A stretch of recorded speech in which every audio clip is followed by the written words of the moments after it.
Hi, I'm Jen Pinto, founder and CEO of the Jen Pinto LLC. I've gotten quite a bit of requests from my coachees for guidance and support in thinking through how best to deliver feedback to members in their team, peers, and whatnot. So I decided to put together this brief video that provides you with some tips and guidance and how to deliver impactful feedback with the brain in mind.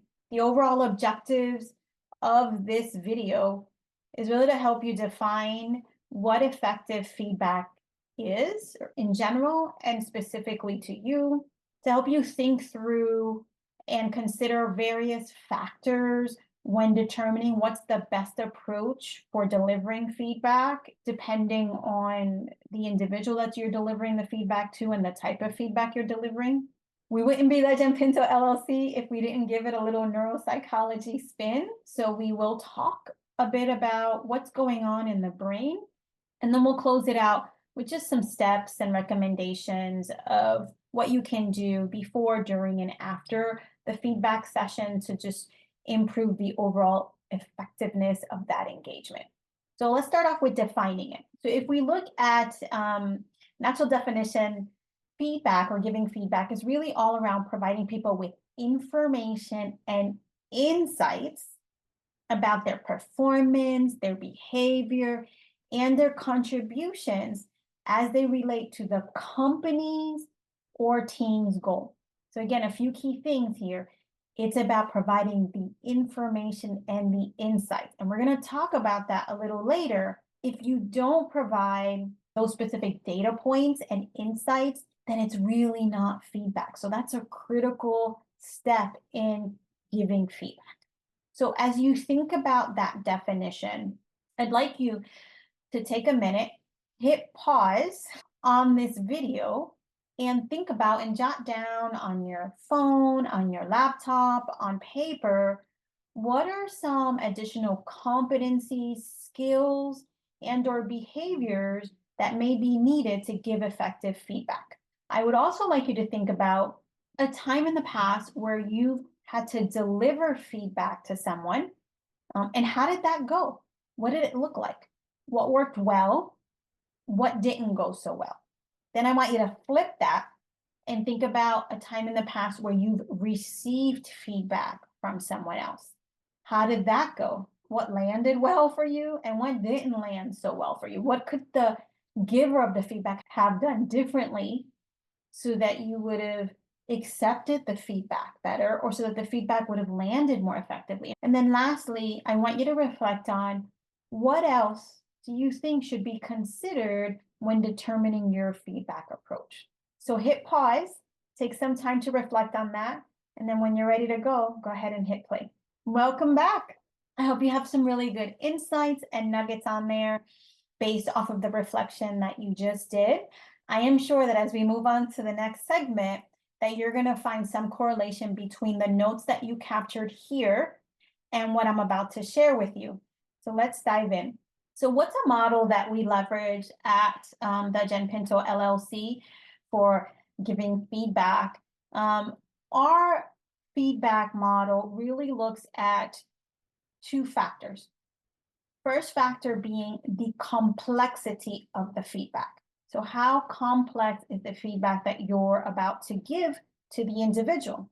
Because it could be really simple, process-based feedback that you're giving them, or it could be really complex, constructive feedback that may not land so well with them. So understanding the level of complexity of the type of feedback that you're going to give is going to be important when you're determining what type of approach to take when providing feedback to the receiver.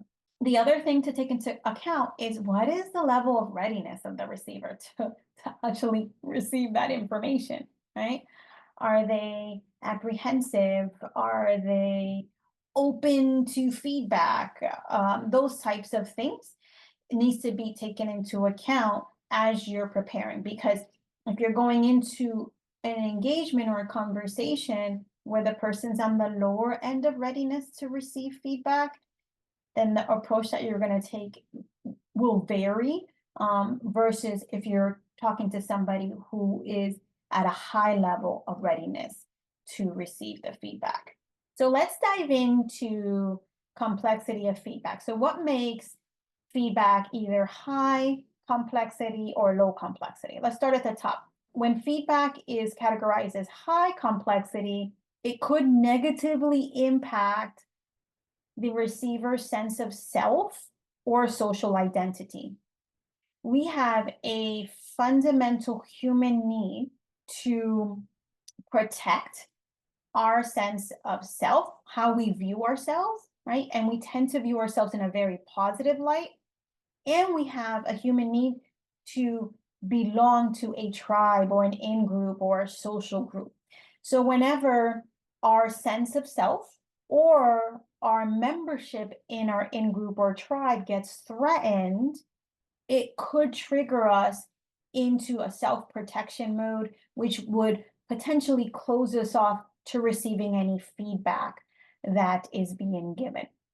So when that's the case, okay, when the feedback could potentially be viewed as a threat or negatively impact those basic human needs, we would categorize it as a high level of complexity.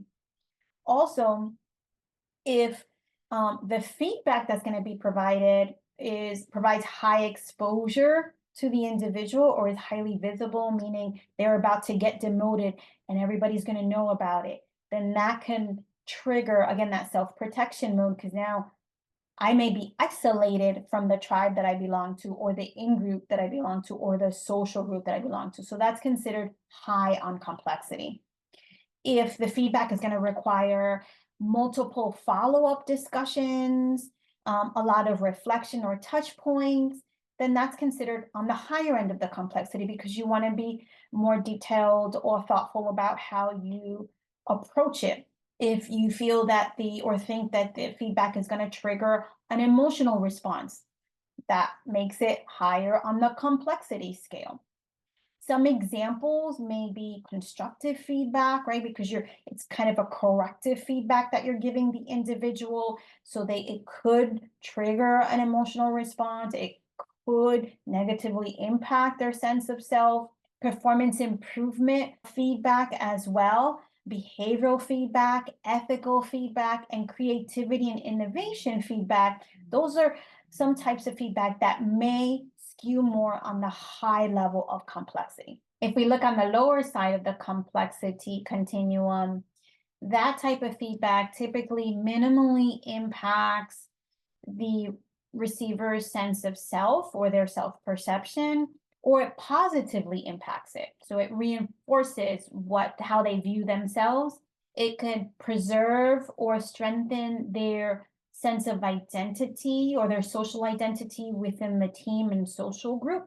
Typically provides or has low visibility or low exposure, can be addressed in one session. It doesn't require multiple sessions or pauses for them to digest it. So it's quick and kind of to the point. Some examples may include positive feedback, compliance feedback that's pretty cut and dry, usability, technical or process feedback, because you're talking about a process or talking about a steps. So those types of feedback tend to skew more on the lower side of complexity. But again, each situation needs to be taken on a case-by-case basis. So now that we've looked at the y-axis of the feedback model, let's look at the x-axis. So the x-axis is all around the readiness of the receiver. If we look at the high side of that, there are things like, are they clear on and are they accurate on their emotions, what their strength areas are, what their opportunity areas are, where they bring value? Are they aware of what other people say or do, or how other people behave impacts them? Have they shown where they're motivated by or actively strive to improve themselves or develop themselves? So they're asking people for feedback, they're sharing their ideas, their thoughts, and saying, hey, let's kick the tires on this. Give me a challenge and build. Another sub-factor to consider when determining the readiness of the receiver is your relationship with them. Do they trust you? Have they expressed that they have comfort with bringing their authentic self to you? Do they share things openly with you? All of those sub-factors help you determine where they fall in terms of readiness to receive the feedback. And that's important again, because if they're not ready to receive the feedback, then it doesn't mean that you don't give them the feedback. You still need to give it to them, but it just means you have to adjust your approach to how you give them the feedback. So if we look at the flip side of things, right, on the lower end of readiness, those are individuals that tend to have minimal self-awareness, right? They may know some of their strengths and some of their opportunity areas, but they have some blind spots that they're not aware of. They may come across as like guarded or always in like that self-preservation or self-protection mode. They may display limited interest in self-development or self-improvement, right? So they may shy away from feedback. Those are signs that those individuals may be skewing more on the lower side of readiness to receive the feedback. Also, if your relationship with them is new or is a little lighter on the trust side, so you guys haven't bonded, they're not clear on what your intentions are, you haven't had established that connection with them, that's going to put them on the lower side of readiness to receive feedback from you, because that bonding and that partnership needs to be there in order for them to receive the feedback from you. There are a few studies out there that show that individuals are more open to feedback from people that they feel are part of their in-group or their tribe, right? And a big piece of being part of someone's in-group or tribe is to have that bond with them, that there's clarity that both of you are working towards the same goals, that they feel that you have a vested interest in their success. So if that relationship isn't there, then they're probably skewing more towards the lower end of readiness to receive feedback from you. So now let's put it all together. So if you think of somebody that you have to give feedback to, and you look at the feedback you have to deliver to them, right, on the y-axis, and the readiness that the receiver is to receive the feedback, where do you think they fall? Well, if the feedback is high level of complexity, but their readiness is a high level of readiness, then you're probably going to take a coaching and facilitative type of approach to how you prepare and deliver that feedback. So what does that look like? It's about being clear and specific, because no matter what, you have to be clear and specific with your feedback, right? Remember, feedback is about providing information and insights. So you want to be able to do that. It's about engaging them by asking them their perspective on the situation. So this situation happened. What are your thoughts? What do you think went well? What do you think could go better? Engaging them that way through questioning is going to be a more effective approach. Aligning their feedback to their development goals. So tie it to their development, tie it to their career aspirations. Stay tuned with their emotions in the room and regulate it as needed. Studies show that our brains tend to sync up with others. So kind of like Bluetooth, our brains tend to sync up with other people's brains. So if you're feeling anxious, if you're feeling stressed, then there's a possibility that the receiver's brain could mirror those emotions and vice versa. So it's important to really stay in tune with the emotions going on in the room, both your emotions as well as the receiver's emotions, and be mindful of that and regulate your emotions and try to help them manage through theirs when you're having a feedback conversation. You definitely want to leverage some open-ended questions, right? Take that coaching approach. That's going to help them take ownership of the solutions and the actions that they're going to take afterwards, right? So ask them questions like, based off of what we discussed, what are some steps that you would take going forward differently so that you have a different outcome of the situation? You want to make sure during the conversation that you're communicating the ongoing support that you're going to provide them throughout the journey. Remember, since in this particular quadrant, the complexity of the feedback is high, it could be that that feedback requires multiple follow-ups. It could be that it's not something they can fix overnight. That may take some time. So delivering the message to them that you're going to provide them resources and support on this journey further strengthens the fact that you're part of their tribe and you're vested in their success. And then lastly, another tip for that particular quadrant is provide them the opportunity to digest the feedback. It may be a lot of feedback. It may be intense feedback. So it's okay to say, all right, let's have a follow-up. I'll give you some time to kind of digest it, to think about it, and let's meet again in a week, or let's meet again in 2 weeks. I wouldn't let more than a few weeks pass, but it's okay to do that, to come back to it and schedule a follow-up as needed. So let's go down here to mentor and coach, which is the low complexity and high readiness quadrant. So those individuals, again, the feedback is probably light, quick feedback. It might be something they did really well, or something really that needs to be corrected, but something small and whatnot, not overly complex. So when that's the case, go in, be very specific with them about what's going well or what needs to go better. Be really to the point, right? So the less you're saying, the better it is, so that they get the message and they can move on. Similar as with the coach and facilitate, you want to make sure that you align that feedback to the development goals and aspirations, because remember, they're high on the readiness. So chances are they're really big and motivated by self-improvement and self-development. So the more you can tie it to that, the more impactful your feedback will be. And then again, leverage the open-ended questions. They tend to like to improve themselves and develop themselves. So the more you engage them in doing that, the more effective the feedback will be for them, and the more that they'll higher likelihood that the feedback will stick.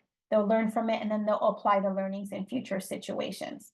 If we go to the upper left-hand quadrant, the direct, mentor, and facilitate quadrant, that's when the complexity of the feedback is high, but the readiness of the receiver is low. So when that happens, you're going to have to invest even more time in preparing for that discussion, and maybe even tapping into your cognitive side and playing out some what if scenarios. You want to take the time at the beginning of those sessions really to connect with that individual so that they understand what the common goal is of the conversation. Similar as what I mentioned earlier, you have to be clear, specific, concise, and to the point. I can't stress that enough. Provide specific examples when you're giving them the feedback. Give observable feedback.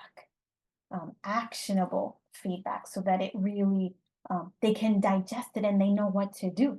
Similar to what I mentioned earlier, you want to make sure to keep the amount of data points to a minimum, because again, it's really complex. They're low on the readiness. So I rather you give them chunks, digestible chunks, and then follow up, than try to overload them with a ton of data points, and then they're overwhelmed and they don't know what to concentrate on, or you trigger their stress levels and they get anxious, and then that's going to activate their emotional center, right? So their amygdala is going to get activated, and so they won't be able to process as much through their cognitive center, and you want them to be able to really think about this and digest it. And if they're hijacked by their amygdala, they're not going to be able to digest the feedback. Again, stay tuned to the emotions in the room.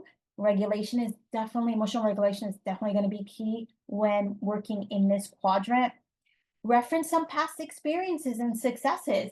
That individual has a richness in history, and they have probably encountered a similar situation, and they've probably emerged from that situation successfully. So give some thought to some scenarios where they have done well in the past, or even ask them about scenarios where they have done well in the past.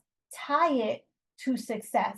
You're trying to rewire their brain, right? Because you don't want to have them walk away with a negative feeling or a hopelessness feeling.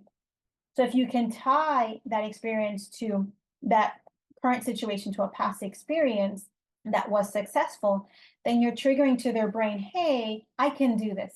I've done it in the past and I was successful, so I can do it in the future and be successful.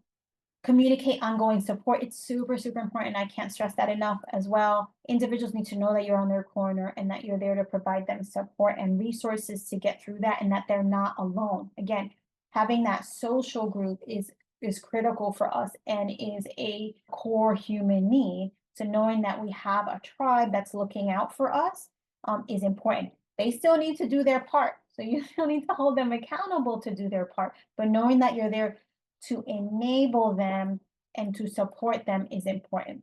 And then lastly, because it could be intense feedback, right? Because the complexity is high, you might need to provide them the opportunity to digest the feedback. So you might have to have a follow-up, check in on them in a few days or a week or so as needed, just to make sure that they've had time to digest it, go through the emotional roller coaster that they may need to go through, and then now be ready to fully engage their cerebral cortex and think things through and logically as to what their next steps need to be. Lastly, on the bottom left-hand corner, it's all around direct and advise, right?